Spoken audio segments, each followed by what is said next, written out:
Assalamu alaikum everyone. Let's start with this paper, October-November 2021, variance 11. Okay. The mass spectrum of a sample of neon is shown. The relative abundance of each peak is written in brackets and above. What is the relative atomic mass of this sample of neon? So it's a very simple question. AR determine करना चाहते हैं हम neon का, तो mass of first isotope into abundance of first isotope plus mass of second isotope into abundance of second isotope plus mass of third isotope into abundance of third isotope. So basically divide कर देते हैं हम इसको total abundance से, which is 100 plus 8 plus 0.3, so it's going to be 108.3. So 20 into 100 plus 21 into 0.3 plus 22 into 8 divided by 108.3, so it's going to be 20.15. So you get 21.15, and which is why A would be the right answer. Okay, another very important information is 2 grams of ammonium nitrate decomposed to give 0.9 gram of water in a single gas. What is the identity of the gas? By the way, मैंने आपको nitrogen and sulphur करवाया और मैंने nitrogen and sulphur में आपको die nitrogen oxide करवाया और मैंने आपको वहां बताया था कि जब आप अमोनियम नाइट्रेट को डिकम्पोज करते हो तो ये कन्वर्ट होता है वाटर में और डाई नाइट्रोजन ऑक्साइड में। तो अगर आपको वो इक्वेशन और स्टेटमेंट याद है तो आप बहुत इजीली जज कर सकते हैं कि राइट आंसर इज सी, मतलब वर्किंग करने की भी जरूरत नहीं है आपको। अब मान लीजिए कि आपको याद ही नहीं है तो आपको जाहिर सी बात है फिर वर्किंग करनी पड़ेगी। अच्छा, वर्किंग करने के लिए क्या करेंगे हम वर्किंग करने के लिए कैलकुलेशन यूज करेंगे। कैलकुलेशन कैसे करेंगे?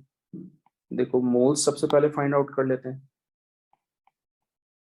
आपके पास 2 ग्राम है, इसको डिवाइड कर दो अमोनियम नाइट्रेट के एमआर से 0.8, तो इसके मोल्स आ जाएंगे आपके पास 0.025 मोल्स। ठीक है, सिमिलरली आप मोल्स डिटरमिन करो वाटर के।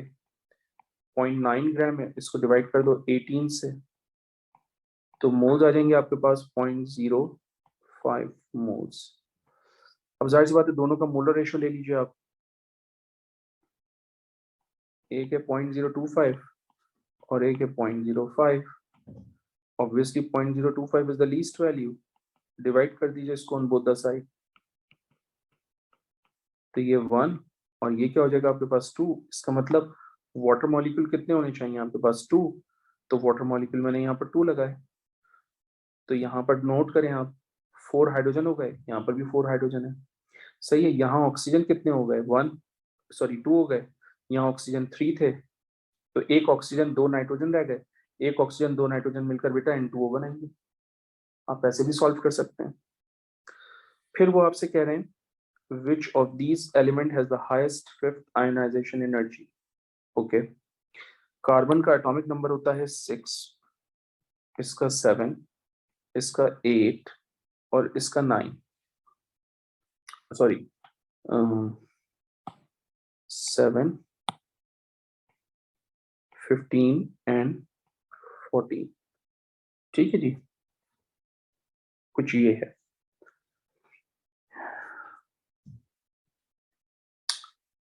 कार्बन की इलेक्ट्रॉनिक कॉन्फ़िगरेशन देख लेते हैं। ये हो जाएगा 1s2, 2s2, 2p2। ठीक है, नाइट्रोजन का देख लेते हैं atomic number 1s2, 2s2 and then 2p3। सही है। फॉस्फोरस को देख लेते हैं।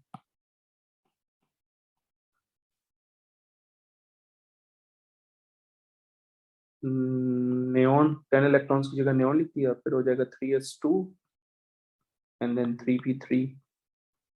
और फिर सिलिकॉन है, 10 इलेक्ट्रॉन्स की जगह नियॉन लिख दिया, 3s2 3p2। सही है। अब आप नोट करो, यहां से 2 इलेक्ट्रॉन चले जाएंगे, 2 इलेक्ट्रॉन यहां से चले जाएंगे, 1 इलेक्ट्रॉन यहां से जाएगा, तो 5 इलेक्ट्रॉन्स कुछ इस तरह से जाएंगे, क्योंकि वो आपसे कह रहे हैं हाईएस्ट 5th आयनाइजेशन एनर्जी, यानी आपको हर एलिमेंट में से 5 इलेक्ट्रॉन्स रिमूव करने हैं। तो इलेक्ट्रॉन कार्बन में कहां से रिमूव हो रहा है, 1s से, है ना, यहाँ 1s से रिमूव हो रहा है।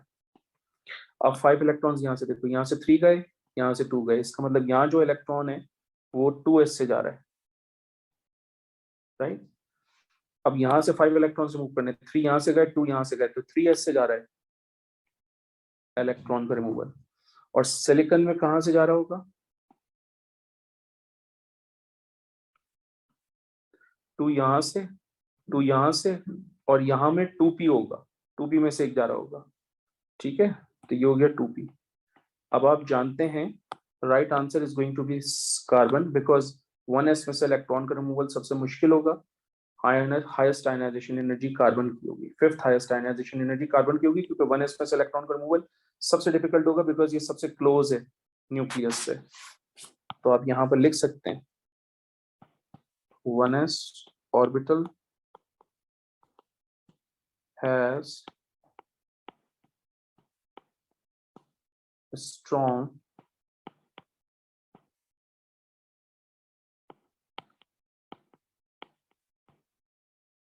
न्यूक्लियर अट्रैक्शन, ठीक है।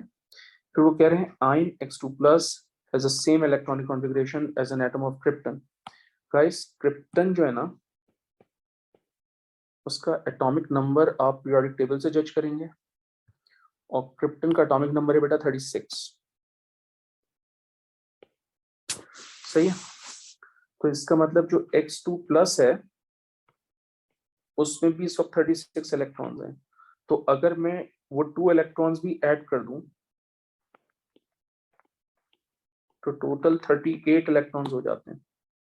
तो 38 इलेक्ट्रॉन्स की कॉन्फ़िगरेशन कैसे करूंगा मैं, आर्गॉन 4s2, इस तरह से मैं 3d10, 3d10 के बाद 4p6 एंड देन 5s2। अब आप ये देख लीजिए कि ये कॉन्फ़िगरेशन कहां पे लिखी हुई है, बी में लिखी हुई है, तो B is going to be the right answer, ठीक है, सही है। बात समझ में आ रही है कि उसने कहा है कि X2 प्लस एक आयन है, उसमें total number of electrons exactly वही हैं जो क्रिप्टन के हैं, क्रिप्टन का एटॉमिक नंबर 36 है, इसका मतलब X2 प्लस में भी 36 इलेक्ट्रॉन है। तो भाई अगर मैं उसकी जो 2 इलेक्ट्रॉन्स निकल गए थे, अगर मैं उनको ऐड कर दूं दोबारा से, तो टोटल इलेक्ट्रॉन्स कितने हो जाएंगे, 38। तो एटम की इलेक्ट्रॉनिक कॉन्फ़िगरेशन ये हो जाएगी, बिकॉज वो एटम ऑफ X की इलेक्ट्रॉनिक कॉन्फ़िगरेशन मुझसे पूछ रहे हैं, ठीक है। तो right answer is basically B। Question number 5.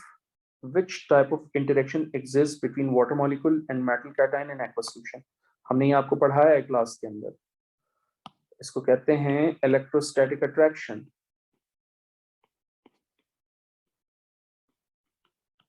और हमने ये भी कहा था कि अगर इलेक्ट्रोस्टैटिक अट्रैक्शन नहीं कहें तो आप इसको आयन डायपोल अट्रैक्शन भी तो कह सकते हैं, क्योंकि metal cation is basically ion और वाटर मॉलिक्यूल में डायपोल होगा।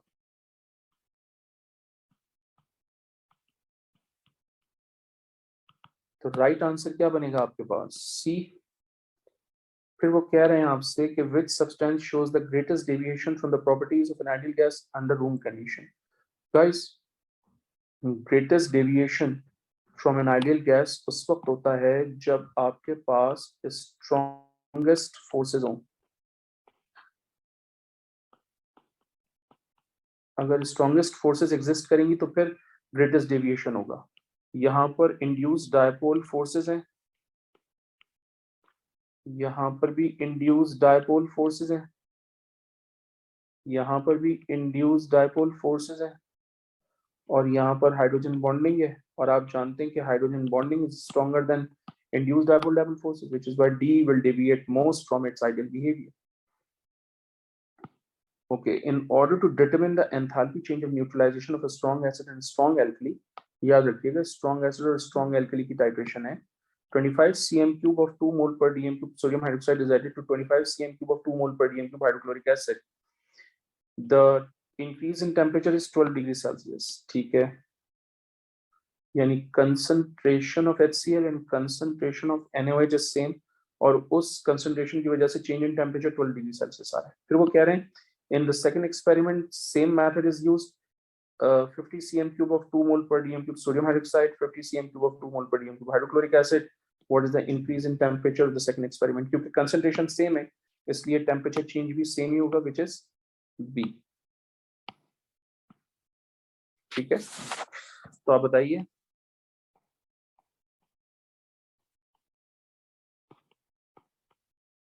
As concentration is same,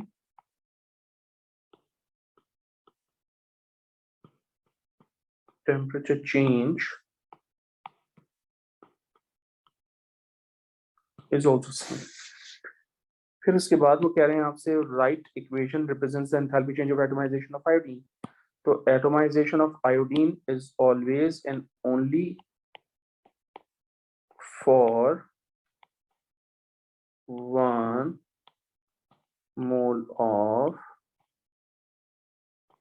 gaseous atom of iodine. और आयोडीन हमेशा किस स्टेट में एग्जिस्ट करता है? सॉलिड स्टेट में. कन्वर्ट किस में करूंगा मैं? गैसियस आयोडीन एटम, हाफ कर दूंगा. तो ये ऑप्शन कहां पे लिखा हुआ है? सी में. C would be the right answer. ठीक है जनाब.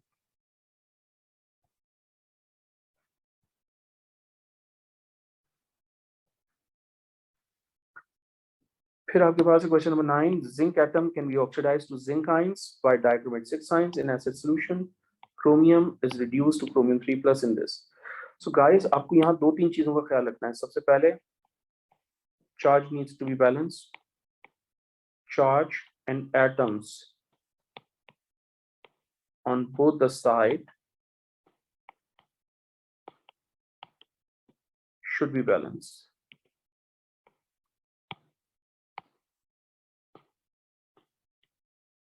ठीक है, तो ऑप्शन ए देखते हैं. 2 3 6 + 2 8+, और यहाँ पर 14+ इन 2 - 12+. तो यहाँ चार्ज बैलेंस नहीं है, इसलिए ऑप्शन ए रॉन्ग. ठीक है, यहाँ देखते हैं 6+ एंड 6+ 12+, 12+ एंड यहाँ पर क्या हो जाएगा 12+. तो चार्ज बैलेंस है, बट प्रॉब्लम है इसकी यहाँ जिंक 3 मोल है और यहाँ पर जिंक 1 मोल है, तो इसका मतलब ये भी गलत. यहाँ देखें 6+ एंड 6+ 12+, यहाँ पर चार्ज क्या होगा 12+. यहाँ जिंक कितने हैं 3 मोल्स, यहाँ भी जिंक कितने हैं 3 मोल्स. यहाँ हाइड्रोजन 14, यहाँ हाइड्रोजन 14, यहाँ ऑक्सीजन 7, यहाँ ऑक्सीजन 7, यहाँ 2 क्रोमियम, यहाँ 2 क्रोमियम. तो right answer is going to be C. इसलिए क्योंकि यहाँ चार्ज बैलेंस नहीं था, नो चार्ज बैलेंसिंग. ए में चार्ज बैलेंस नहीं था, ठीक है, और बी में no atom balancing. No atom balancing. सही है जनाब. अच्छा, ये क्यों गलत है? यहाँ पर क्रोमियम कितने हैं 4 और यहाँ क्रोमियम कितने हैं 10. तो आप बताइए, chromium is not balanced.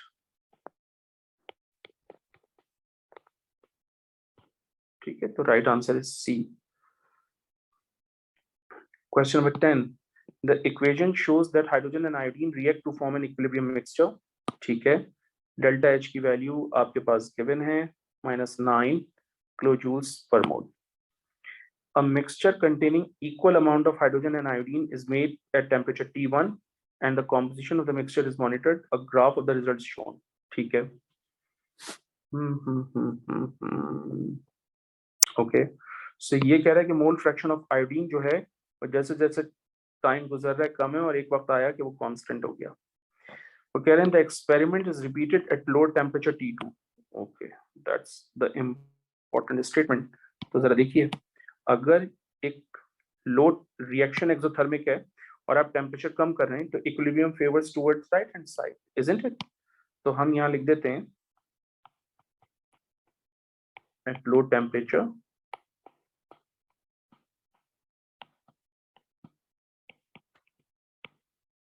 equilibrium favors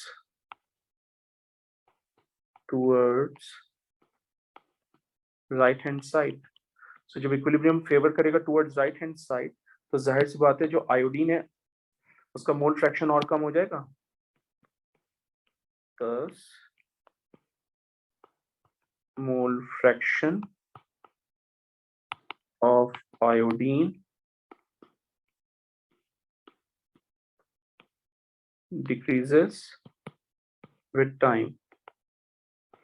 एक पॉइंट तो ये हो गया. और दूसरा पॉइंट क्या है, जाहिर सी बात है जब आप टेम्परेचर कम करते हैं काइनेटिक एनर्जी कम होती है तो रिएक्शन टाइम बढ़ जाता है. तो reaction time increases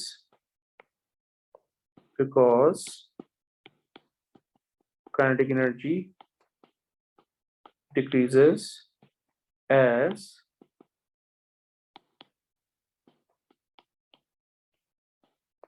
temperature decreases. ठीक है, तो इसका मतलब अगर 0.23 टेम्परेचर टी पे था, T1 पे था, तो टेम्परेचर T2 के ऊपर मोल फ्रैक्शन ऑफ आयोडीन 0.23 से कम होना चाहिए. सही है. तो 0.23 से ये वाला कम नहीं है, ये गलत हो गया. ये सेम हो गया, ये भी गलत. ये तो ज्यादा हो गया, ये भी गलत. तो राइट आंसर क्या होगा? बी. क्योंकि मोल फ्रैक्शन ना सिर्फ कम हुआ है बल्कि जो रिएक्शन टाइम है वो भी बढ़ गया है.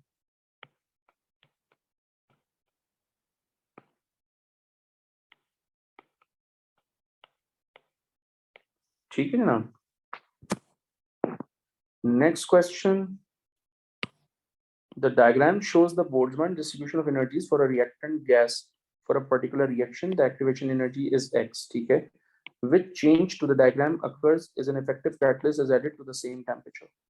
Same temperature के ऊपर अगर effective catalyst add कर रहे हैं तो वो obviously activation energy को decrease करेगा. ये catalyst का function ही है, ये decreases the activation energy.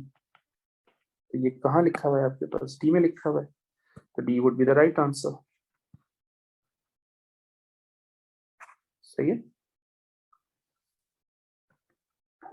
उसके बाद वो कह रहे हैं which element requires the least number of moles of oxygen for the complete combustion of 1 mole of its atom. Least number of moles of oxygen from 1 mole of an atom. चले equations बनाते हैं. Aluminium oxygen से reaction करेगा, convert होगा aluminium oxide में. यहाँ 2 लिखिए, यहाँ 3 कीजिए, यहाँ 4 कीजिए. ये 4 मोल, ये 3 मोल. अगर ये 1 है तो बताइए ये कितना होगा? तो ये हो जाएगा बेटा आपके पास 0.76 हो जाएगा मेरे ख्याल से. नहीं, 0.75 हो जाएगा. सही है. ये एल्यूमिनियम हो गया. इसी तरह से मैग्नीशियम को देखते हैं. ये मैग्नीशियम है, ये ऑक्सीजन से रिएक्शन करेगा, ये कन्वर्ट हो जाएगा मैग्नीशियम ऑक्साइड में. और ये 2 मोल, ये 1 मोल. अगर ये 1 मोल है तो ये कितना होगा? 0.5 हो जाएगा. ठीक है. फॉस्फोरस से रिलेटेड बात करते हैं.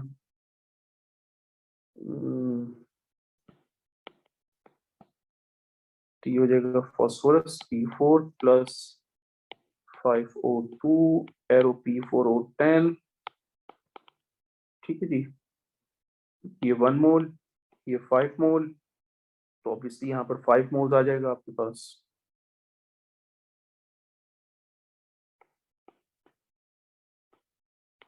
क्योंकि क्वेश्चन में भी 1 मोल ही दिया हुआ है आपको. तो बेटा इसका मतलब A wrong, B wrong, C भी रॉन्ग. लीस्ट नंबर पूछ रहे हैं ना. अच्छा, लीस्ट नंबर तो अभी हमने डिटरमाइन करना है, सबके करने के बाद ही डिसाइड कर सकते हैं. Sodium oxygen converting into sodium oxide. यहाँ 2 लगाइए, यहाँ 4 लगाइए, ये 4, ये 1. तो अगर ये 1 मोल है तो बताइए ये कितना होगा? तो ये हो जाएगा 0.25 moles.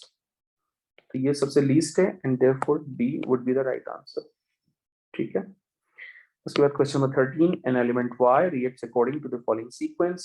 Y burns in oxygen, तो व्हाइट सॉलिड बना, व्हाइट सॉलिड ने एसिड से रिएक्शन किया, सोल्यूशन बनाया, NaOH से रिएक्शन किया, प्रेसिपिटेशन की, excess amount of NaOH use किया तो प्रेसिपिटेट्स रीडिसॉल्व होकर कलरलेस सोल्यूशन हो रहे हैं। ठीक है, तो आप जानते हैं कि सोडियम जब ऑक्सीजन से रिएक्शन करेगा सोडियम ऑक्साइड बनाएगा, HCl से रिएक्शन करेगा सोडियम क्लोराइड बनाएगा, सोडियम क्लोराइड के व्हाइट प्रेसिपिटेट्स नहीं बनते, तो ये गलत हो गया। मैग्नीशियम ऑक्साइड जब हाइड्रोक्लोरिक एसिड से रिएक्शन करेगा मैग्नीशियम क्लोराइड बनाएगा, मैग्नीशियम हाइड्रोक्साइड बनाएगा, मैग्नीशियम हाइड्रोक्साइड एक्सेस NaOH के अंदर डिसॉल्व नहीं होता, तो ये भी गलत हो गया। तो राइट आंसर इज बेसिकली सी, क्योंकि फास्फोरस के व्हाइट प्रेसिपिटेट्स नहीं बनते। Okay, next is in which list are all three compounds soluble in water? Okay, three compounds are soluble in water. Three compounds are soluble in water. अच्छा जी,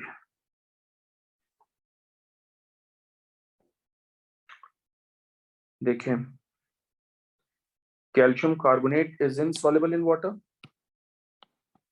तो ये गलत हो गया क्योंकि तीनों डिसॉल्व होने चाहिए। Strontium carbonate is insoluble in water, तो ये भी गलत। तो सी इज द राइट आंसर। ठीक है, उसकी वजह यह है कि बेरियम क्लोराइड भी वाटर में डिसॉल्व होता है, बेरियम हाइड्रोक्साइड भी वाटर में डिसॉल्व हो जाता है, मैग्नीशियम सल्फेट भी डिसॉल्व होता है। मैंने भी थोड़ी देर पहले आपको बताया था, याद रखिएगा, down the group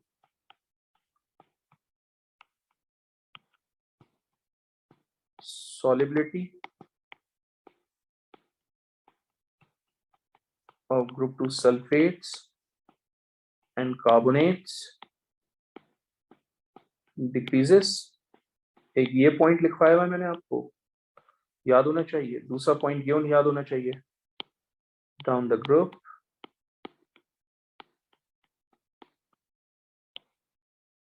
solubility of group 2 hydroxides increases।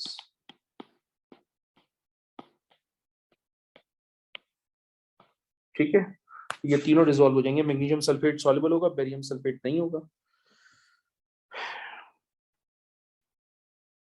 Question number 15 is a repeated question, जून 2016 के वेरिएंसेस करवाएं, उसमें भी आया था। Anhydrous magnesium nitrate decomposes when heated giving a white solid in a mixture of two gases X and Y। Y जो है वो ऑक्सीजन है, तो X जो है वो नाइट्रोजन डाइऑक्साइड होगा। ठीक है, इक्वेशन बना लेते हैं यहाँ पर हम, ये हो जाएगा मैग्नीशियम नाइट्रेट, इसको डिकम्पोज करें आप मैग्नीशियम ऑक्साइड में, नाइट्रोजन डाइऑक्साइड में और ऑक्सीजन में। ऑक्सीजन को हम किससे रिप्रेजेंट कर रहे हैं, Y से, और इसका MR कितना है 32। NO2 को किससे रिप्रेजेंट कर रहे हैं, X से, इसका MR कितना है 46, क्योंकि इसके 4 मोल्स हैं तो 46 into 4 कर दीजिए, डिवाइडेड बाय 32 कर दीजिए, तो आपके पास आंसर आएगा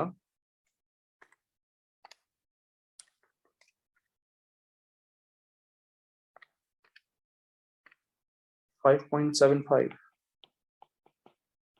ठीक है, अब आपने ये चेक करना है कि ये ऑप्शन इनमें से कहां पर आ रहा है, तो 1 डिवाइडेड बाय 0.174, तो ये आ रहा है 5.75, which is why A would be the right answer, क्योंकि सेम रेशो आ रहा है यहाँ से। ठीक है, okay. In a series of 9 experiments to test to reactivity of the halogens, an aqueous solution of each halogen is added to an equal volume of an aqueous solution containing halides as shown in the table। ठीक है, chlorine chloride ion को displace नहीं करेगा, इसका मतलब ये reaction नहीं होगा। ठीक है, क्लोरीन ब्रोमाइड को डिस्प्लेस करेगा, ब्रोमीन में कन्वर्ट करेगा, रिएक्शन हो रहा है। क्लोरीन की रिएक्टिविटी ज्यादा है, आयोडाइड को डिस्प्लेस करेगा in the form of iodine, इसका मतलब रिएक्शन हो रहा है। ठीक है, I hope it makes sense to you. Bromine की रिएक्टिविटी कम होती है, इसलिए वो क्लोराइड को डिस्प्लेस नहीं कर सकेगा, रिएक्शन नहीं होगा। ब्रोमीन से ब्रोमाइड का रिएक्शन नहीं होता। ब्रोमीन की रिएक्टिविटी ज्यादा है, इसलिए वो आयोडाइड को डिस्प्लेस कर देगा इन द फॉर्म ऑफ आयोडीन, और इसका मतलब यहाँ पर भी रिएक्शन हो रहा है। अब आयोडीन की रिएक्टिविटी क्लोरीन से कम होती है, बट प्रॉब्लम ये है कि अगर मैं इसको इस तरह से लूं 2Cl नेगेटिव प्लस I2, तो क्या रिएक्शन होगा, नहीं होगा, लेकिन स्टिल आयोडीन तो सोल्यूशन में इन्वॉल्व है ना। सिमिलरली आयोडीन ब्रोमाइड को भी डिस्प्लेस नहीं कर सकता, इसका मतलब ये रिएक्शन इस तरह से होगा, नो रिएक्शन, लेकिन स्टिल आयोडीन तो सोल्यूशन का हिस्सा है ना। तो आपके पास आयोडीन जो है वो कहाँ कहाँ आ रही है बेटा, आयोडीन आपके पास एक्सपेरिमेंट 3 में आई, एक्सपेरिमेंट 6 में आई, एक्सपेरिमेंट 7 में है आयोडीन, एक्सपेरिमेंट 8 में है आयोडीन, एक्सपेरिमेंट 9 भी देखना पड़ेगा।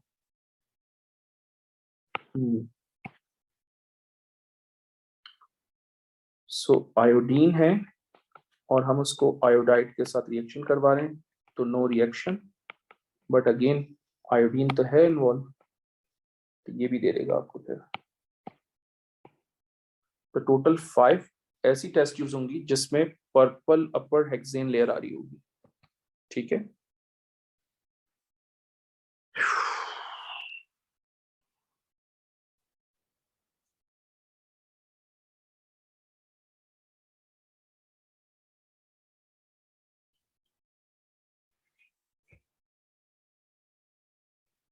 Z is a compound of sodium, chlorine, and oxygen.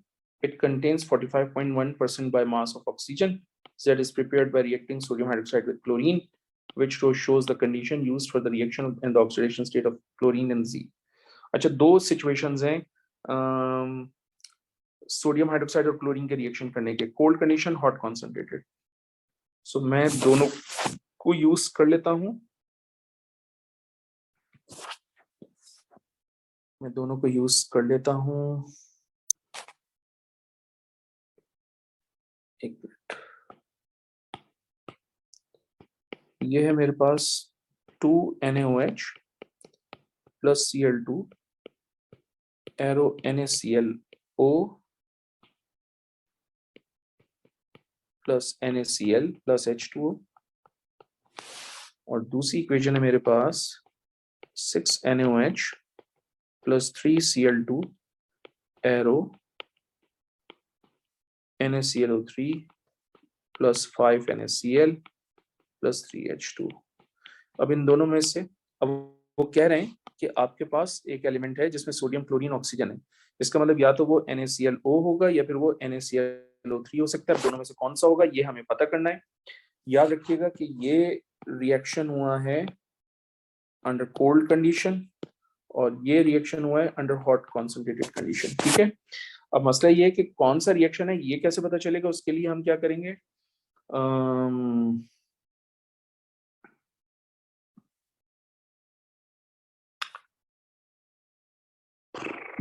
चलें देखें, दोनों में percentage by mass of chlorine calculate करते हैं, sorry percentage by mass of oxygen. तो NaClO में ऑक्सीजन एक है तो उसका मास 16 हो जाएगा, divided by mR of NaClO। तो NaClO का mR कितना है ये देख लेते हैं हम। NaClO का mR हो जाएगा हमारे पास 23 plus 35.5 plus 16, so it's going to be 74.5 into 100। अब इसमें देख लेते हैं percentage by mass of oxygen, तो 16 टाइम्स 3 हो जाएगा क्योंकि 3 एटम्स हैं, डिवाइडेड बाय NaClO3 का mR 16 times 3 plus 35.5 plus 23, it's going to be 106.5 into 100। तो चलें करते हैं, 16 into 3 कितना होता है 48 डिवाइडेड बाय 106.5, ये हो जाएगा 45.1%, और ये एग्जैक्टली वही टैली हो रहा है जो कि एग्जामिनर ने मुझे यहाँ दिया हुआ है। तो इसका मतलब ये जो आपके पास कंपाउंड Z है ये सोडियम क्लोराइड 5 है, और सोडियम क्लोराइड 5 में हम जानते हैं क्लोरीन की ऑक्सीडेशन स्टेट +5 होती है, तो हॉट कॉन्सेंट्रेटेड NaOH की कंडीशन होगी, +5 ऑक्सीडेशन स्टेट होगी, and that's what you have. ये जगह 16 डिवाइडेड बाय 74.5 ये है 21 पॉइंट, इसकी परसेंटेज भी बता देते हैं आपको, ये है 21.5%। तो इसका मतलब ये तो होगा, ये नहीं होगा। Question number 18, which row is correct? Ammonia molecule जो है वो पिरामिडल होता है, तो या तो ए आंसर है या फिर बी आंसर है। अमोनिया माइन टेट्राहीड्रल होता है, या तो ए आंसर है या बी आंसर है। अमोनिया मॉलिक्यूल में कौन से बॉन्ड होते हैं? सिग्मा बॉन्ड होते हैं। अमोनिया माइन में कौन से बॉन्ड होते हैं? सिग्मा बॉन्ड होते हैं। Obviously A would be the right answer, क्योंकि अमोनिया माइन में पाई बॉन्ड नहीं होता। सही है, so A would be the right answer. That's a easy question. The table describes two possible environmental consequences of adding too much ammonium nitrate fertilizer to the soil. बेटा आप जानते हैं too much ammonium nitrate fertilizer to the soil अगर होता है तो उसके नतीजे में यूट्रोफिकेशन का प्रोसेस होता है, ग्रोथ ऑफ प्लांट होती है। ठीक है, अब ग्रोथ ऑफ प्लांट तो होगी यूट्रोफिकेशन की वजह से, लेकिन ऑब्वियसली फोटोकेमिकल स्मॉग नहीं होगा, क्योंकि photochemical smog internal unburn hydrocarbons की वजह से होता है, विच इज यूजुअली फॉर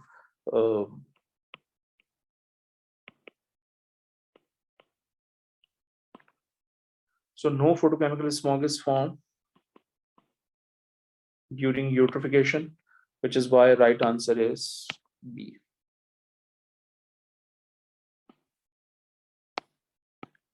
ठीक है, उसके बाद है आपके पास hex2ene can be made by the reaction shown. Which statement about this reaction is correct? Okay यार, ये आपका न्यूक्लियोफाइल है, ये न्यूक्लियोफाइल इस हाइड्रोजन को एब्स्ट्रैक्ट कर रहा है, ये यहां से जा रहा है, ये हो रहा है, ये एक्चुअली एलिमिनेशन हो रही है जब ये एल्कीन बन रहा है। सही है।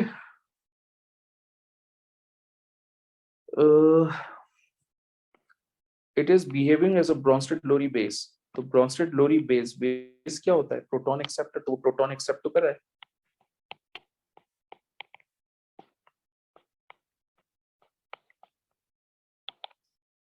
सही है ना, वो प्रोटॉन तो एक्सेप्ट कर रहा है, तो इसका मतलब राइट आंसर क्या होगा? ए। भाई ये न्यूक्लियोफाइल है, ऑक्सीडाइजिंग एजेंट नहीं है, गलत हो गया। सी आई बॉन्ड ब्रेक्स वाया होमोलैटिक फिजन, ये भी गलत है, क्योंकि जब फुल एरो होते हैं तो हाइड्रोलाइटिक फिजन हो रही होती है। ठीक है, दिस इज हाइड्रोलिसिस रिएक्शन। नहीं भाई, न्यूक्लियोफिलिक सब्स्टिट्यूशन रिएक्शन है, हाइड्रोलिसिस नहीं है। एक न्यूक्लियोफाइल आ रहा है, उसकी जगह पे दूसरा न्यूक्लियोफाइल जा रहा है। ठीक है, okay, structural isomerism only should be considered when answering this question.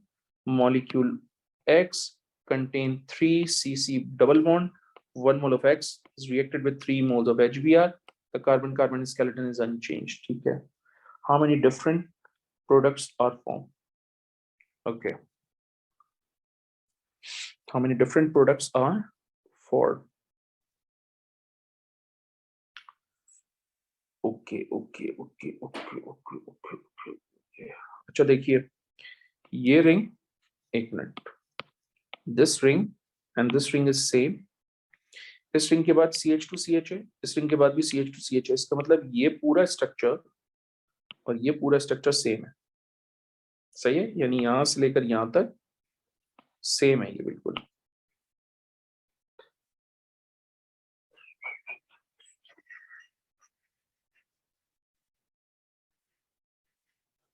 Okay,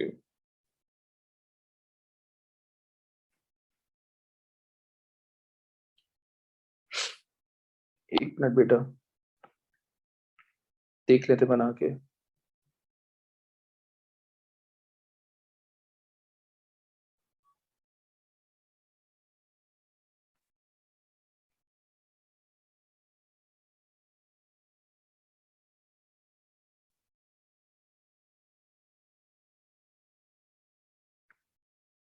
ठीक है, तो पहली पॉसिबिलिटी ये कि आप H यहाँ लगाएं, Br यहाँ लगाएं, H यहाँ लगाएं, Br यहाँ लगाएं, H यहाँ लगाएं, Br यहाँ लगाएं, और ये पाई बॉन्ड यहाँ से रिमूव कर दें।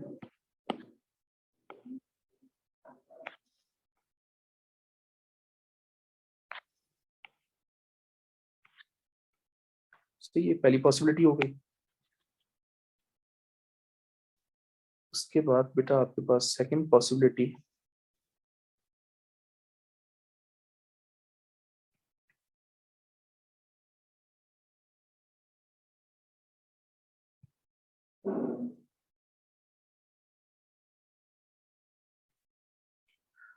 सही है।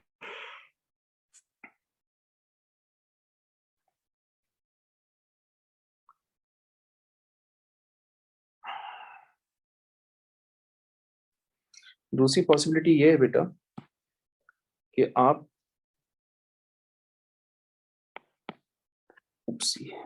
बी आर यहां कर दीजिए, एच यहां कर दीजिए, बी आर यहीं पर रखिए, ये एच यहीं पर रखिए, यहाँ बी आर कर दीजिए और यहाँ एच कर दीजिए और ये पाई बॉन्ड रिमूव कर दीजिए।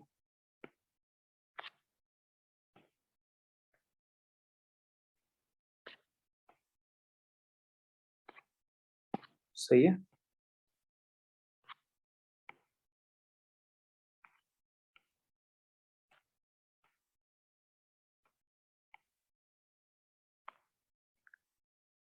ठीक है। अच्छा दूसरी पॉसिबिलिटी, थर्ड, दो पॉसिबिलिटीज हो गई, थर्ड देखिए। थर्ड पॉसिबिलिटी के अंदर ये हो सकता है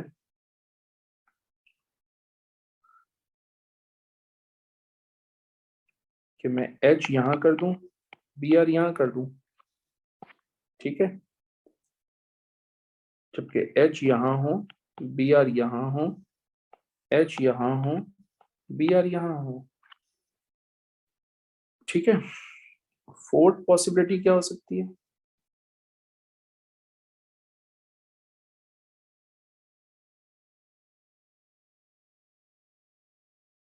B R H,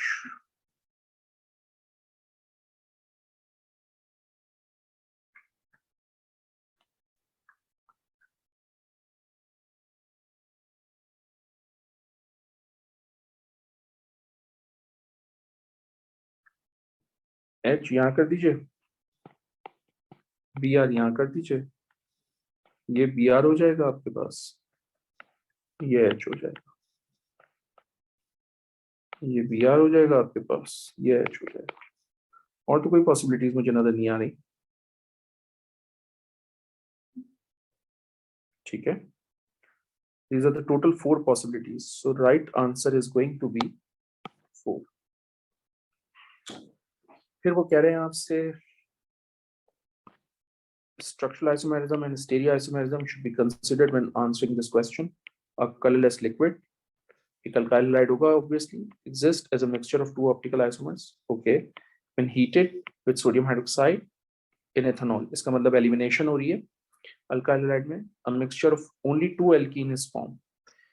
Okay, two alkenes, elimination से two alkenes. Okay, again इसको हम थोड़ा सा छोटा कर लेते हैं। उप्स, ये तो हो नहीं सकता छोटा। चलिए ट्राई करते हैं, कुछ यहाँ देख लेते हैं स्ट्रक्चर्स और कुछ वहां। देखिए सी के साथ एच है, Cl है, इसके साथ CH2 है और इसके साथ CH3 है, इसके साथ CH2 भी है और इसके साथ CH3 भी है, ठीक है। सो एलिमिनेशन यहाँ से भी हो सकती है, एलिमिनेशन यहाँ से भी हो सकती है, राइट। तो और क्योंकि ये दोनों की दोनों सेम बीटा कार्बन एटम्स हैं इसलिए एक ही एल्कीन मिलेगी, ओनली वन एल्कीन, क्योंकि सेम बीटा कार्बन एटम्स हैं, राइट। तो ये स्टेटमेंट गलत हो गया। फिर उसके बाद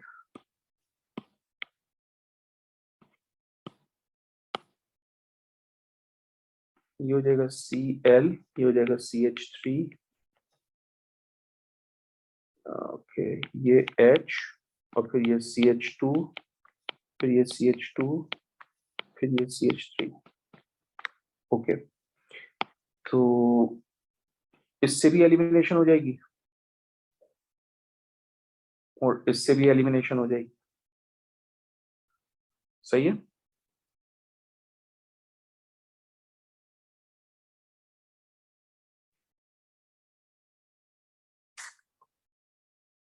तो यहां से कितनी एल्कीन्स मिलेंगी? यहां से 3 एल्कीन्स मिलेंगी। एक सेस और ट्रांस भी दे रहा होगा यहां से, तो ये भी गलत।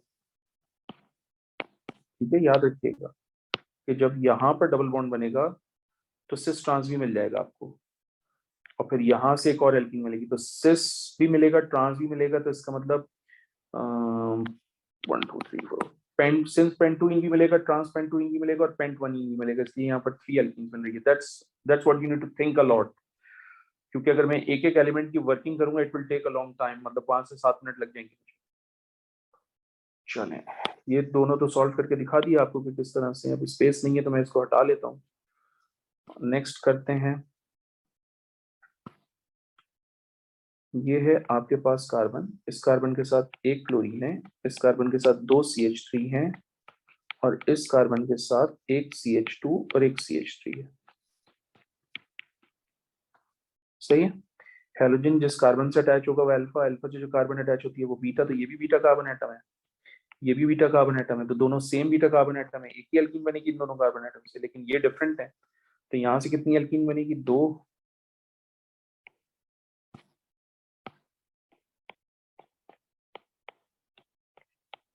ओनली 2 एल्कीन्स, और वो आपसे ओनली 2 ही एल्कीन्स पूछ रहे थे, तो इसका मतलब C would be the right answer, क्योंकि यहाँ से सिर्फ 2 एल्कीन्स बनेंगी आपके पास। ठीक है।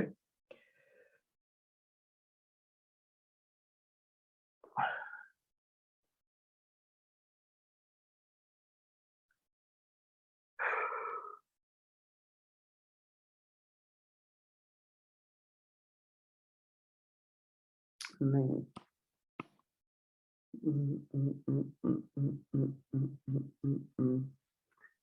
नहीं, एक मिनट, इसको बना के देखना पड़ेगा। इसकी एल्कीन इस तरह से बनेगी, CH3 CH double bond C, इस C के साथ एक CH3 और एक CH3, ये एक एल्कीन बनी। इसी के साथ एक और भी एल्कीन बन सकती है, CH3 CH2 C CH3 double bond CH2।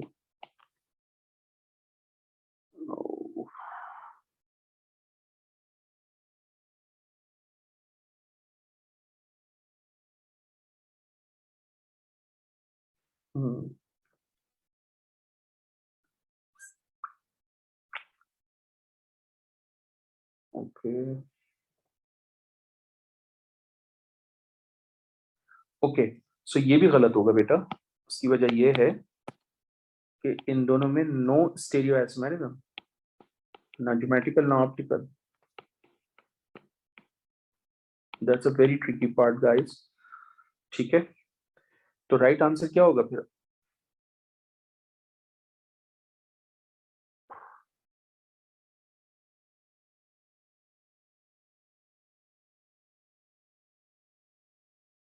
हम्म हम्म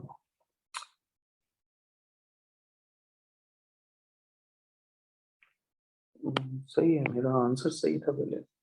इसमें स्टीरियो आइसोमेरिज्म तो नहीं होगा, लेकिन स्ट्रक्चर तो है ना, ये दोनों एक दूसरे के लिहाज से। ओके, मतलब इसमें 2 एल्कीन्स मिल रही हैं, सही था मैं इनिशियली, 2 एल्कीन्स ओनली। अच्छा, डी को भी देख लेते हैं बेटा, जज कर लेते हैं इसको भी। C Cl H CH CH3 CH3 CH3, तो एल्कीन यहां से भी बनेगी, सही है, और एल्कीन यहां से भी बनेगी।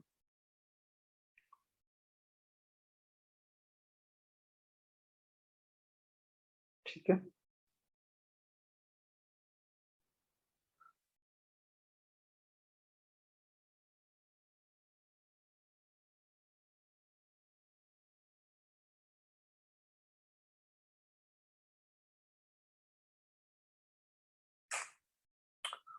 ओ, okay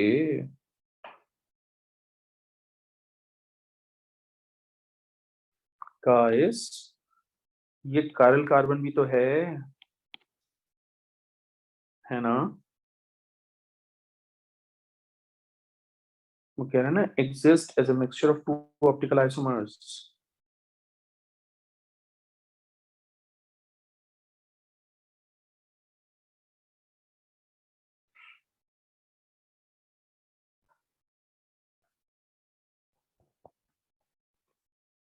We need to think a lot, guys.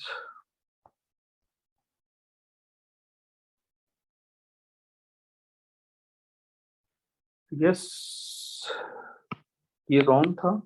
D would be the right answer, क्योंकि उसमें कायरल कार्बन है, टू ऑप्टिकल आइसोमर्स होंगे. ठीक है.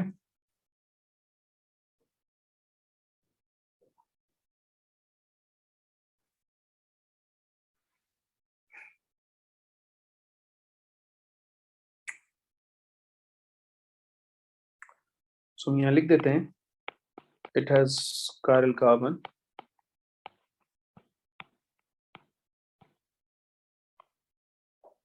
and give only two alkene.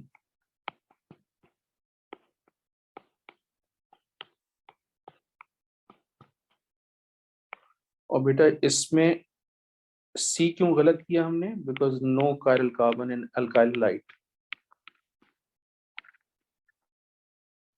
ठीक है, ये भी ध्यान में रखिएगा, क्योंकि दो सिमिलर ग्रुप लगे हुए थे ना. ये देखिए, ये दो सिमिलर ग्रुप लगे हुए, इसलिए ये कायरल कार्बन एटम नहीं हो सकती. Which is why D is the right answer. My goodness, it's going to be very, very tough for kids. When 2-bromo-2-methyl propane reacts with aqueous sodium hydroxide and alcohol is formed, which diagram describes the first step in the reaction mechanism? 2-bromo-2-methyl propane. Propane का मतलब 3 carbon atom हो गया आपके पास. 2 bromo कह रहे हैं और 2 methyl कह रहे हैं, तो इसका मतलब ये आपके पास टर्शियल अल्काइल हैलाइड हो गया. और tertiary alkyl halide always takes place via SN1 mechanism. और SN1 मैकेनिज्म में क्या होता है कि कार्बन हैलोजन बॉन्ड पोलराइज होता है, और पोलराइज होकर ब्रेक होता है. तो B would be the right answer, क्योंकि ये SN2 ये SN2 को रिप्रेजेंट कर रहा है, विच इज नॉट पॉसिबल.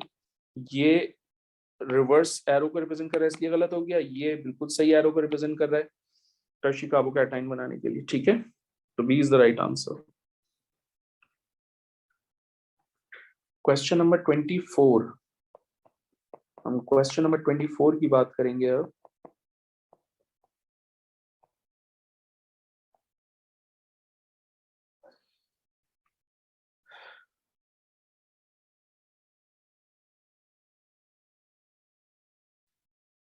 वो कह रहे हैं when an organic compound Q is treated with phosphorus pentachloride, fumes of hydrogen chlorides are evolved.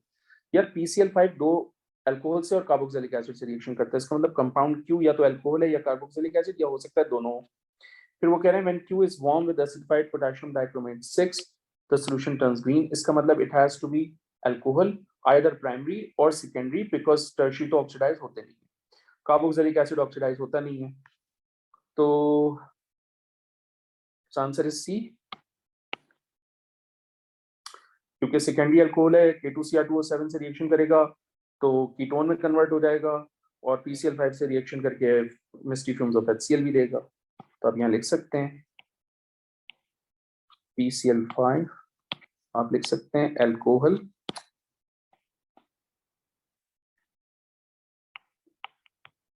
give positive test of misty fumes with PCl5. ये पहला पॉइंट ध्यान में रखो, और दूसरा पॉइंट ये ध्यान में रखो कि सेकेंडरी और primary alcohol can oxidise.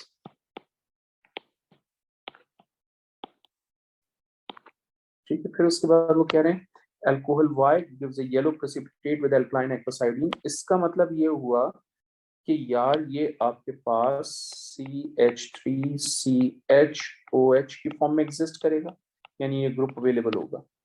It can be oxidized to give a mixture of products including substance Z. Substance Z gives a red brown precipitate with failing reagent. भाईजान ये कह रहा है कि फेलिंग रिएजेंट आ रहा है, इसका मतलब ये हुआ कि प्राइमरी अल्कोहल एल्डिहाइड बन रहा है। तो primary alcohol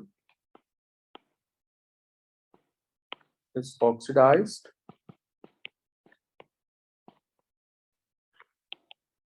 into an aldehyde।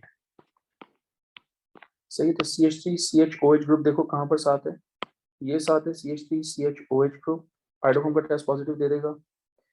सही है। लेकिन और प्राइमरी अल्कोहल देखो कहां पर है, ये रहा प्राइमरी अल्कोहल, तो ये ऑक्सीडाइज होकर एल्डिहाइड दे देगा। तो इसका मतलब राइट आंसर इज ए। यहाँ CH3CH ग्रुप अवेलेबल नहीं है इसलिए गलत, यहाँ पर प्राइमरी अल्कोहल का ग्रुप नहीं है इसलिए ये भी गलत, यहाँ पर प्राइमरी अल्कोहल तो है लेकिन CH3CHOH ग्रुप अवेलेबल नहीं है इसलिए ये भी गलत। ठीक है। फिर वो कह रहे हैं CH3CH2CO CH2CH3 with hydrogen cyanide to form an organic product called a cyanohydrin, which statement is correct. The cyanohydrin product has one chiral center, wrong, क्योंकि ये दोनों ग्रुप सेम हैं तो chiral कार्बन तो नहीं हो सकती। The cyanohydrin product is formed by electrophilic addition, गलत, nucleophilic addition होता है। The cyanohydrin product is formed by an intermediate which contains COH group। बेटा जो intermediate होता है उसमें O नेगेटिव चार्ज होता है, ये भी बोलो। तो राइट आंसर क्या हो जाएगा, डी। ठीक है, क्योंकि न्यूक्लियोफिलिक एडिशन रिएक्शन में आपके पास साइनाइड एज ए कैटलिस्ट है। ठीक है। फिर है आपके पास reduction of compound R with lithium aluminum hydride gives a compound 4-methyl pentane 2,3 diol, which could be the identity of compound R.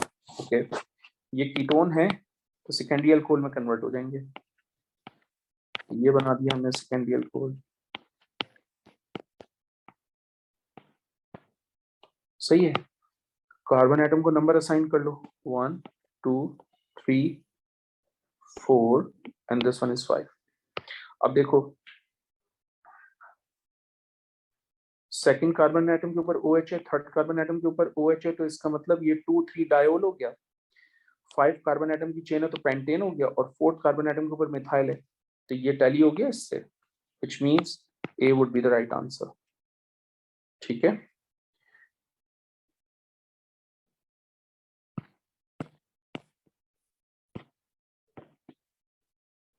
तो ये हो जाएगा 4- मिथाइल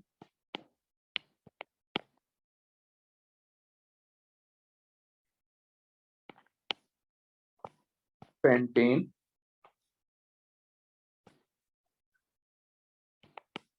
2,3 डायोल, क्योंकि सेकंड कार्बन एटम पे भी OH, थर्ड पे भी OH, और ये अल्काइल। Easy question. आगे चलें, question number 28। Citric acid is found in lemon juice. ठीक है, citric acid found in lemon juice, तो सिट्रिक एसिड में COOH का एक ग्रुप, COOH का दूसरा ग्रुप, ये तीसरा ग्रुप। इसका मतलब citric acid is basically try basic acid, क्योंकि ये ट्राई बेसिक एसिड है इसलिए मैं इसको जनरली H3X से रिप्रेजेंट कर सकता हूँ। I hope it makes sense to you, because ये बात हम ओ लेवल्स में भी बच्चों को बताते हैं।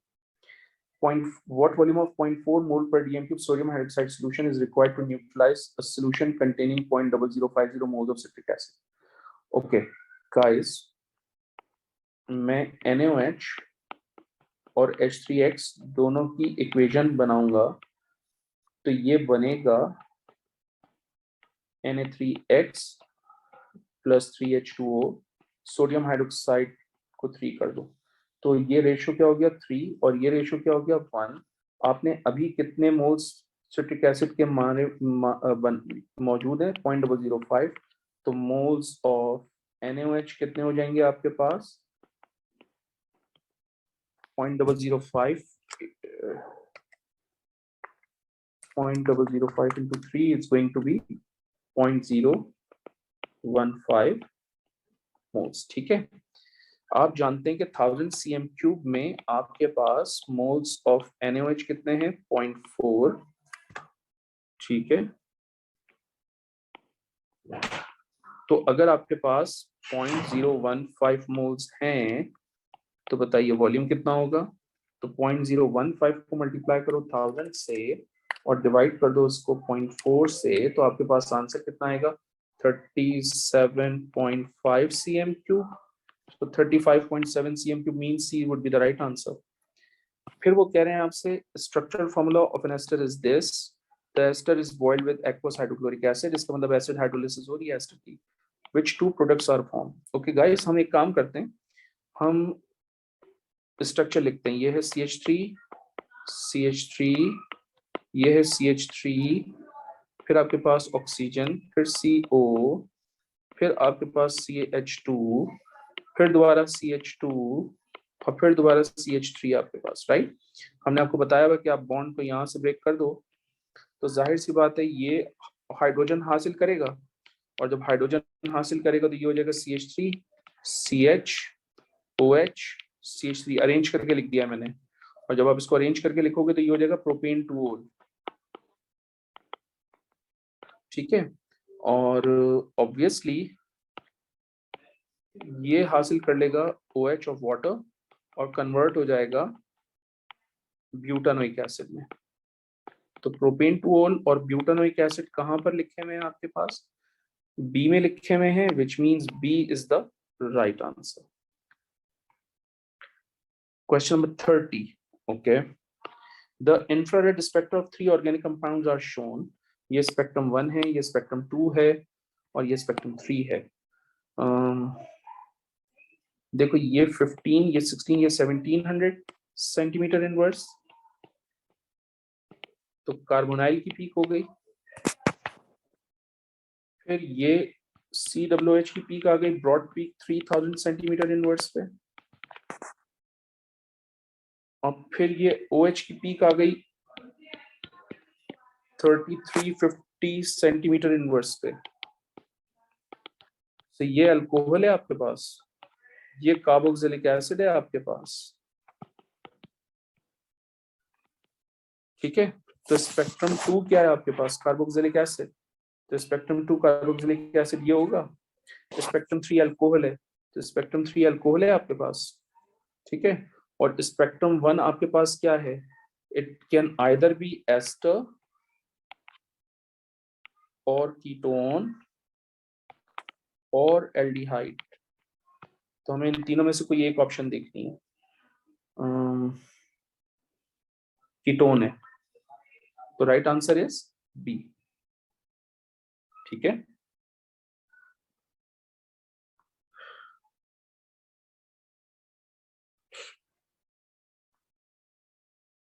क्वेश्चन 31 की बात करते हैं। क्वेश्चन 31 में हमारे पास है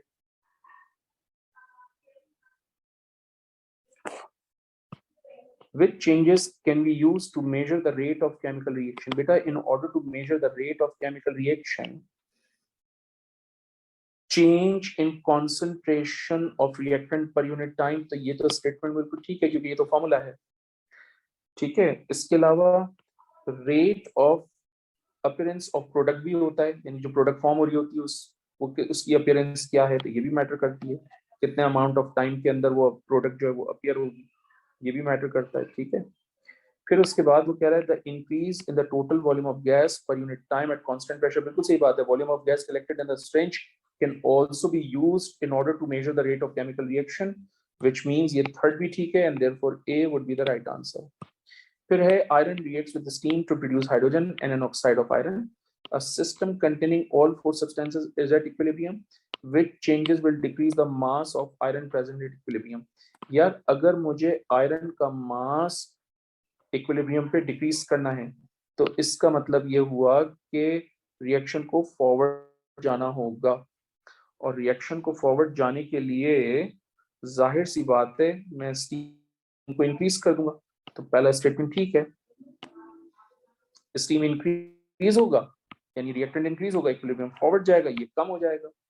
फिर है increase in overall pressure. Guys increase in overall pressure नहीं हो सकता क्योंकि यहाँ पर 4 मोल्स हैं गैस के, इसको तो मैं यूज करूंगा नहीं, और इसको भी यूज नहीं करूंगा, और यहाँ पर भी 4 मोल्स हैं गैस के। तो since number of moles of gas, since moles are same,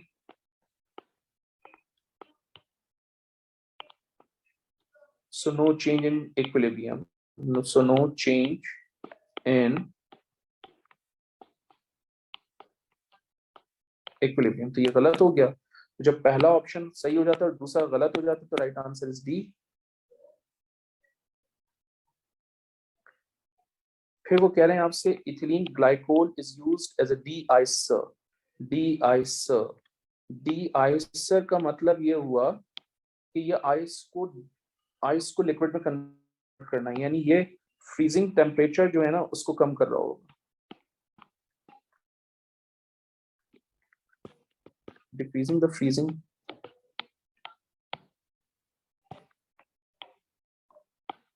temperature. वो कह रहे हैं it allows ice to melt at temperature below 0 degree Celsius. ठीक है, which statement are correct? Ethylene glycol disrupts the extensive network of hydrogen bond in ice. बिल्कुल सही बात है। इसमें भी तो OH ग्रुप है ना, तो ये हाइड्रोजन बॉन्डिंग करना शुरू कर देंगे वाटर के साथ, तो डिस्ट्रप्शन आ जाएगी। Ethylene glycol molecule forms hydrogen bond with other ethylene glycol molecule. ये बात भी बिल्कुल सही है, क्योंकि एक मॉलिक्यूल तो नहीं होगा, मॉलिक्यूल तो बहुत सारे होंगे, तो ये भी ठीक बात है। फिर ethylene glycol molecule will dissolve in the water form from the ice. ये भी बिल्कुल सही बात है, इथिलीन और वाटर के मॉलिक्यूल आपस में हाइड्रोजन बॉन्डिंग करेंगे, तो right answer is going to be Na।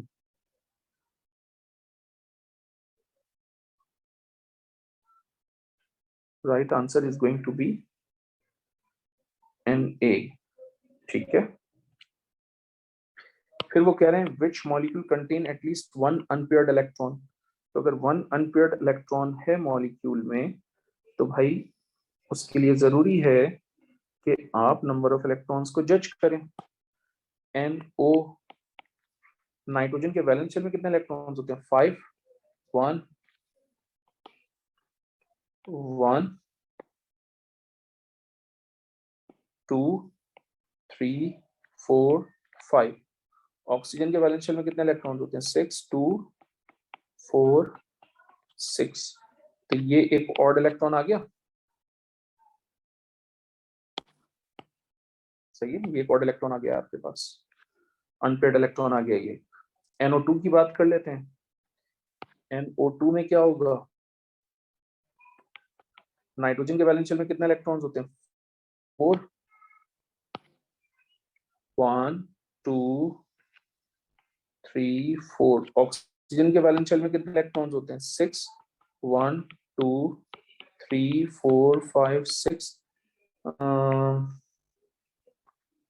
अच्छा एक मिनट, नाइट्रोजन के वैलेंस शेल में 5 इलेक्ट्रॉन्स होते हैं गाइस, यहाँ पर भी 6 होंगे ऑक्सीजन के, 1, 2, 3, 4, 5, 6। तो बेटा ये भी एक ऑड इलेक्ट्रॉन आ गया, तो ये भी ठीक है। अमोनिया तो आप जानते हैं ना, अमोनिया में 3 सिंगल बॉन्ड होते हैं और 1 लोन पेयर होता है, राइट, ये तो हम पढ़कर आ रहे हैं। सो ये गलत हो जाएगा, तो राइट आंसर इज बी। फिर आपके पास which element forms a chloride in which both covalent bonding and coordinate covalent bondings are present. बेटा एल्यूमिनियम जो है वो अपना AlCl3 बनाता है, वो AlCl3 फर्दर Al2Cl6 बना देता है, और आप जानते हैं इसमें डेटिव बॉन्डिंग होती है, ठीक है, और इसमें कोवलेंट बॉन्डिंग होती है, आप ये भी जानते हैं। सिलिकॉन जो है वो SiCl4 बनाता है, only covalent bonding. Magnesium MgCl2 बनाता है, ओनली आयनिक बॉन्डिंग। तो ये भी गलत, ये भी गलत, ये ठीक, तो राइट आंसर इज डेल्टा। वो कह रहे हैं which statement about calcium oxide are correct? It can be reduced by heating with magnesium. It can be reduced by heating with magnesium is basically, कहना तो चाहिए कि सही है, it can be reduced, नहीं, no, because calcium is more reactive than magnesium।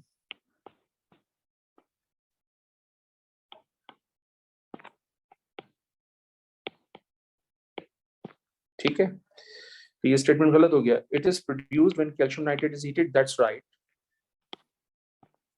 फिर वो कह रहे हैं it reacts with cold water, that's also right. जब कोल्ड वाटर से रिएक्शन करता है तो बेटा आपको वो बना देता है ना कैल्शियम हाइड्रोक्साइड, तो ये सी है।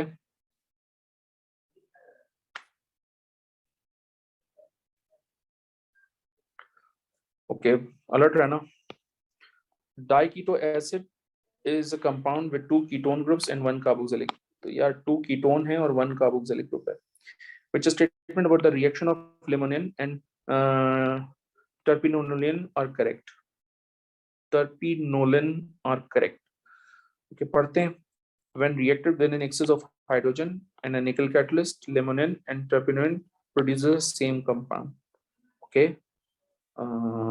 Yes, you are right. देखो जब हम इसको लिखते हैं एक मर्तबा, सही है. देखो एक मिनट रुको.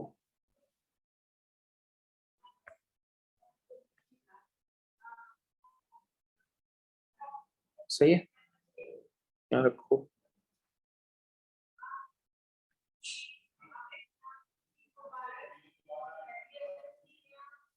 अब देखिए,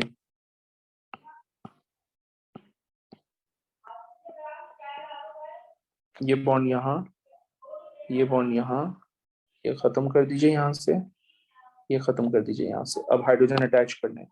एक हाइड्रोजन यहाँ, एक हाइड्रोजन यहाँ, एक हाइड्रोजन यहाँ, एक हाइड्रोजन यहाँ. सही है भाई. तो एग्जैक्टली यही चीज यहाँ पर, इसके साथ भी तो यही चीज बनेगी. एक हाइड्रोजन यहाँ पर ऐड हो रहा होगा, एक हाइड्रोजन यहाँ पर ऐड हो रहा होगा, एक यहाँ पर ऐड हो रहा होगा, एक यहाँ पर ऐड हो रहा होगा. चीज तो यही बनेगी. बल्कि हम एक काम करते हैं, इसको निकाल देते हैं, इसको लेते हैं. मतलब मुझे देख के नजर आ गया कि अगर मैं इसकी रिडक्शन कराऊंगा हाइड्रोजन से तो सेम स्ट्रक्चर बनेगा, डिफरेंट नहीं बन सकता. ठीक है.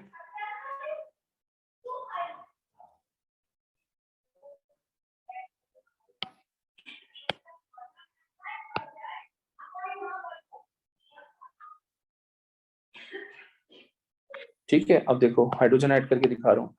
एक हाइड्रोजन यहाँ पर ऐड होगा ट्रिप्टोलीन में, एक हाइड्रोजन यहाँ पर ऐड हो रहा होगा और एक हाइड्रोजन यहाँ पर ऐड हो रहा होगा. तो सेम ही स्ट्रक्चर बनेगा हाइड्रोजन की एडिशन के बाद. अब जरा देखिए, हाइड्रोजन की एडिशन के बाद सेम स्ट्रक्चर. अब देखो,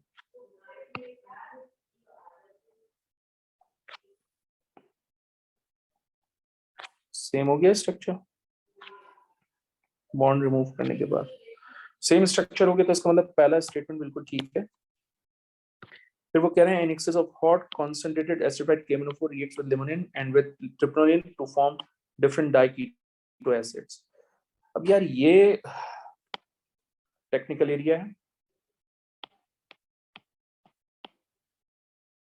और किस तरह से टेक्निकल एरिया है जरा देख लें.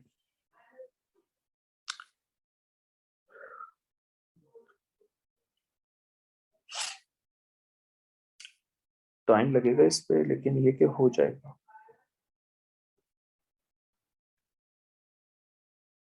देखिए ये CH है, CWH बनाएगा. ये डबल बॉन्डेड C है, कीटोन बनाएगा. ये डबल बॉन्डेड C है, कीटोन बनाएगा. और बॉन्ड जो है ना वो यहां से ब्रेक हो जाएगा. सही है, तो मैं बना रहा हूं, जरा देखिएगा.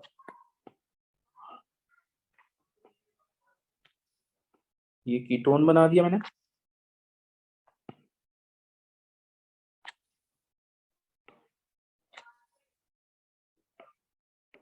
ये कीटोन बना दिया मैंने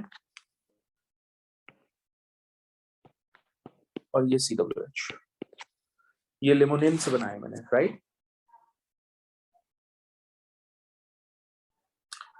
और इससे रिलेटेड क्या होगा, ये डबल बॉन्डेड C है तो कीटोन, ये भी डबल बॉन्डेड C है तो कीटोन, ये भी डबल बॉन्डेड C है तो कीटोन, और ये डबल बॉन्डेड CH है तो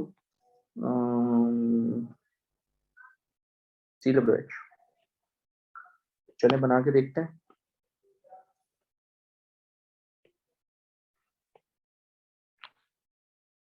ये कीटोन बना, इसके साथ एक कीटोन ये भी तो बन रहा होगा, एक कीटोन ये भी है और ये CWH है. तो ये different kind of diketo acids हो गए. सेम तो नहीं है, तो इसका मतलब ये स्टेटमेंट ठीक है बिल्कुल. तो ये भी ठीक है, ये भी ठीक है, ठीक है। फिर वो कह रहे हैं the reaction of limonene and ट्रिप्लोनिन with excess aqueous bromine produces positional isomers with the same number of chiral carbon atoms. My goodness.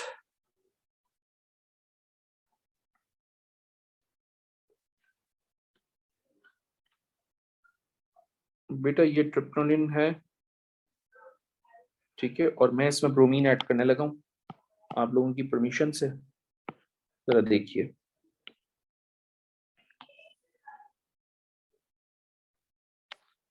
एक ब्रोमीन मैंने यहां अटैच की,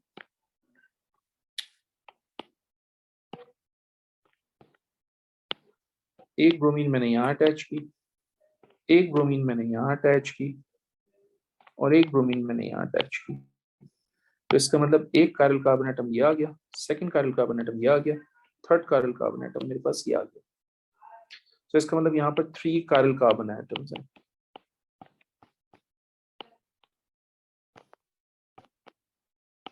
वो कह रहे हैं same number of chiral carbon atoms. इसका मतलब मैं लेमोनिन के थ्रू भी करूंगा तो मैं डायरेक्ट लेमोनिन का स्ट्रक्चर लिख देता हूँ ब्रोमीन ऐड करने के लिए, टाइम थोड़ा सा सेव हो जाएगा। तो एक ब्रोमीन यहाँ, एक ब्रोमीन यहाँ, एक ब्रोमीन यहाँ, एक ब्रोमीन यहाँ। तो बेटा एक काइरल कार्बन एटम ये हो गई, ये सेकंड हो गई, ये थर्ड हो गई, ये फोर्थ हो गई। तो यहाँ 4 काइरल कार्बन एटम्स है, तो सेम तो नहीं है। तो इसका मतलब थर्ड स्टेटमेंट जो है वो रॉन्ग है, and therefore B is the right answer. फिर उसके बाद आपके पास है 38। 38 में वो कह रहे हैं one molecule of dodecane is cracked producing 3 different molecules X Y and Z. Dodecane crack हो रहा है, 3 प्रोडक्ट्स मॉलिक्यूल्स के बना रहा है। X is a straight chain alkane, Y and Z are straight chain alkenes with different Mr values. ये एम बात थी, डिफरेंट एमआर वैल्यूज है, ठीक है। Which statement about X, Y, and Z are correct? If Y and Z are butanene and ethene respectively, X will be hexane. चलें देखते हैं ये बात सही भी है या नहीं। डू डिकेन है मेरे पास C12H26, उसकी मैं क्रैकिंग कर रहा हूँ, तो मेरे पास हेक्सेन आ रहा है which is C6H12, C6H14 in fact, plus ethene आ रहा है मेरे पास C2H4, मेरे पास ब्यूटीन आ रहा है प्लस C4H8। सही है। तो टोटल नंबर ऑफ कार्बन देखिए यहाँ पर 6 and 2 8 and 8 and 4 12। तो कार्बन बैलेंस हो गया। हाइड्रोजन काउंट करें, 14 प्लस 4 18, 18 and 8 कितने हो जाएंगे, 18 and 8 is 26। तो ये बात बिल्कुल ठीक है, सही बना है। और जाहिर सी बात है इन दोनों का एमआर डिफरेंट है, क्योंकि एल्कीन के एमआर डिफरेंट होने चाहिए, तो ये बिल्कुल ठीक स्टेटमेंट है। आगे चलते हैं, वो कह रहे हैं इफ एक्स इज ब्यूटेन यानी C12H26 अगर मेरे पास है, वो कह रहे हैं if X is butane which is C4H10, ये आपका एक्स हो गया, plus then Y and Z could both show cis trans isomerism। अच्छा,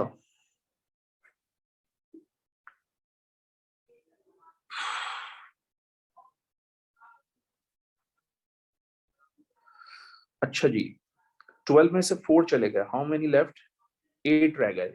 8 अगर रह गए तो 8 अगर रह गए तो उसमें से एक बन जाएगा C3H6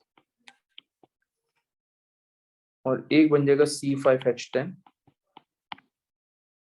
इसलिए क्योंकि ये आपके पास क्या है Y, और ये क्या है आपके पास Z।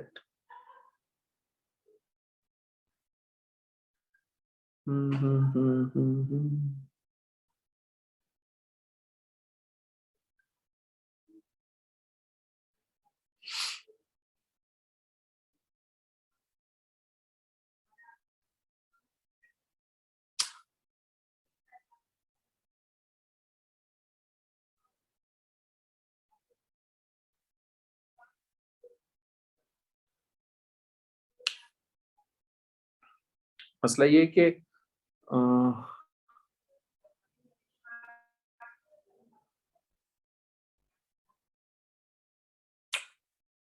ठीक है बेटा, तो सेकंड स्टेटमेंट जो है वो मुझे लग रहा है कि ठीक नहीं है, इसलिए क्योंकि नो सिस ट्रांस आइसोमर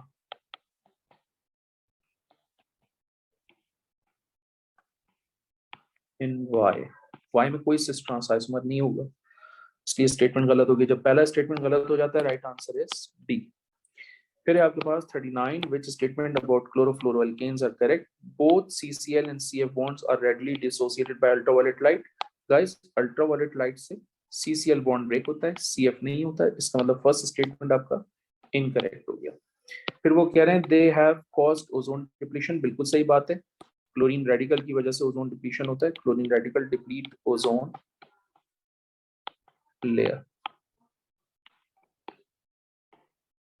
ठीक है। दे आर केमिकली इनर्ट, बिल्कुल सही बात है, क्योंकि CCl and CF bond are very strong.